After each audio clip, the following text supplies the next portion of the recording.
During the First World War, the Germans built a number of defences, and probably just as well as the Zeebrugge raid in 1918 pointed out, there was the risk of the Allies trying to sneak round the back.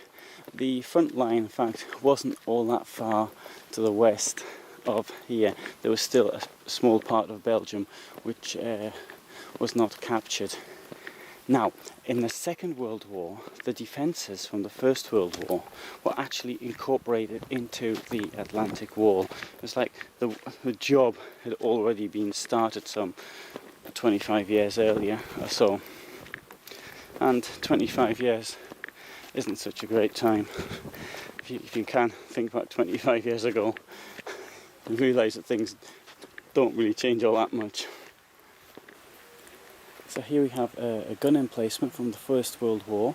We've got little doorways on each side, leading to the ammunition stores. One side would be kept the ammunition, and on the other would be kept the detonators. They wouldn't be kept in one place. And I don't think we'd have too many shells here in one go, probably no more than 20 actually out here, unless shooting was going on, in which case they might start bringing more. The gun here would have been a 15cm naval gun, and which can fire a pretty long way. The guns were disabled. The Germans pulled out of here, I think it was the last week of October 1918, and the guns though were blown up, but the metal was sort of left lying around. It was eventually sold for scrap some 5 years later. But after some photographs of this area which show that being guarded by Belgian troops in late 1918, and the reason for that is because of the amount of ammunition which was still hanging around. And incidentally, I can say there's still places in Poland, and I'm sure many more, where ammunition stocks still lie around from the Second World War. And emplacements like this would have been then reused as part of the Atlantic Wall defences from 1943 onwards.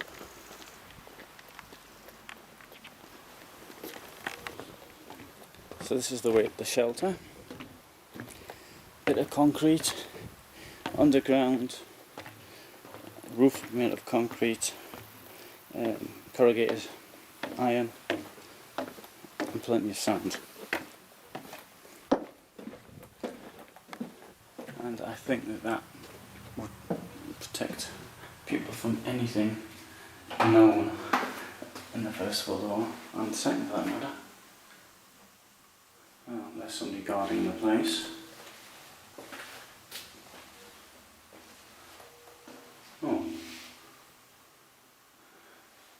just like one might expect, a rudimentary wooden shelves,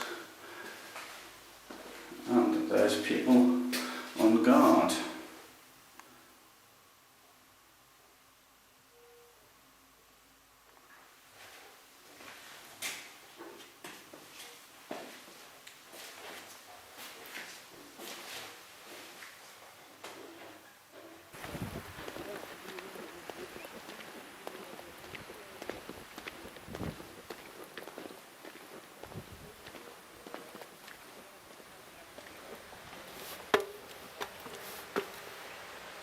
Room for a second 15cm gun, which we normally kept in batteries of 4.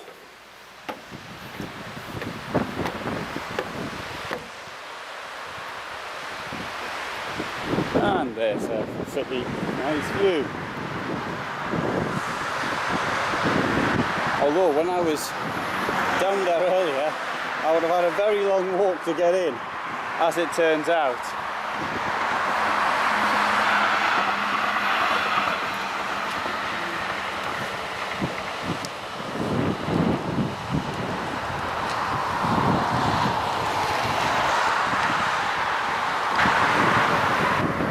Of Belgium, Leopold, had a house built here in 1904, which was called Norwegian Art Nouveau or something like that. It was a wooden building known as the Scandinavian Chalet or something like that.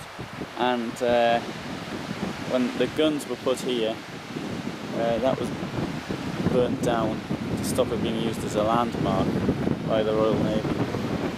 So he might have enjoyed 10 summers here. He could have enjoyed more if the war hadn't happened.